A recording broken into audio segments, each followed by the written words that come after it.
যার সাথে সম্পর্কে থাকবেন, যাকে মন থেকে ভালোবাসবেন, যার জন্য নিজের মন প্রাণ উৎসর্গ করবেন, ব্যস্ততম জীবন থেকে সময়ের অনেকটা অংশ যাকে দিয়ে দেবেন, তার কাছে অবশ্যই আপনার প্রত্যাশা রাখবেন।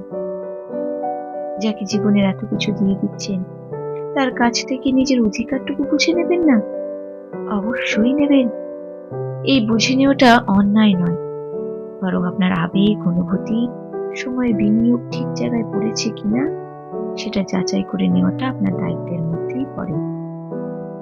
জমি কেনার পর জমির দলিলে নিজের নামটা আছে কিনা সেটা যেমন দেখে নেয়, সোনা কিনতে গিয়ে সোনার গায়ে হলমার্ক চিহ্নটা যেমন দেখে নেয়, মানুষের ক্ষেত্রেও তেমন।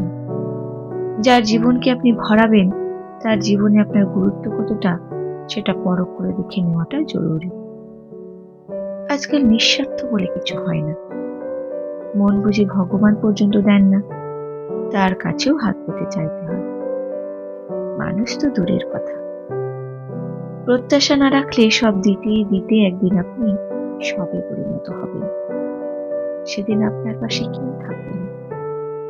সবের পাশে কাউকে সারা জীবন বসে থাকতে দেখেছেন?